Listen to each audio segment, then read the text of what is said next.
Les grandes sorties au théâtre regroupent cette saison des spectacles d'envergure qui abordent des réalités percutantes de notre société. Première proposition de cette série, Rondelet.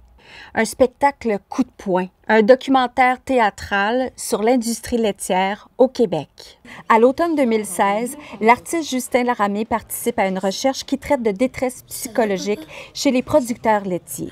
À ce moment-là, il ne sait pas qu'il accepte le projet le plus important de sa vie. Pourquoi le Québec a-t-il perdu la moitié de ses fermes laitières en 20 ans? Qu'est-ce qu'on sait de notre plus importante production laitière? Ensuite, projet Polytechnique. 30 ans après, une enquête théâtrale sur les conséquences de ce drame. Création et interprétation, Jean-Marc Dalphon et Marie-Joanne Boucher. Le 6 décembre 1989, un homme armé entrait à l'école Polytechnique et tuait 14 étudiantes. Aujourd'hui, les féminicides s'accumulent, la question du contrôle des armes à feu n'est toujours pas réglée et le web alimente les discours antiféministes. Une enquête qui retourne toutes les pierres pour mesurer les conséquences du féminicide à la Polytechnique. Dans le cadre des sorties du TNM, on vous propose Le Misanthrope, ce classique signé Molière, revisité par un jeune metteur en scène, Florent Sio.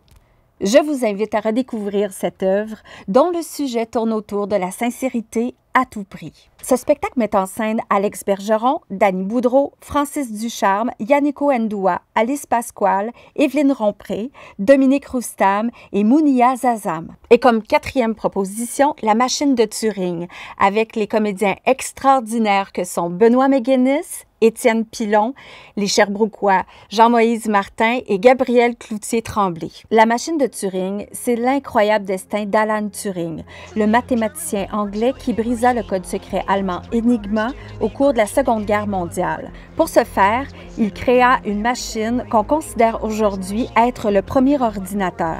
Contraint au silence par les services secrets, il fut condamné pour homosexualité avant de se suicider. Une œuvre fabuleuse, récipiendaire de 4 Molières en 2019.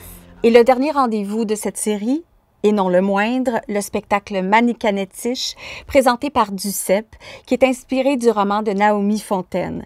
C'est un spectacle qui déborde d'humanité, un spectacle touchant de vérité qui nous propulse dans l'univers de jeunes Inuits. Ce spectacle raconte l'histoire de Yami, une jeune enseignante Innu qui retourne dans sa communauté sur la Côte-Nord pour y enseigner le français.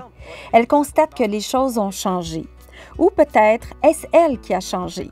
Objet artistique rare et non conventionnel, issu d'un processus de création ancré dans les communautés, avec la participation sur scène de jeunes des nations Innu et Mi'kmaq. J'avais laissé une partie de moi à Oahu. Puis à ce soir, je pense que je suis en train de la retrouver. Pour connaître tous les détails concernant les spectacles de cette série, je vous invite à visiter le centreculturel.ca. Et au plaisir de vous retrouver à vivre ensemble la magie du théâtre.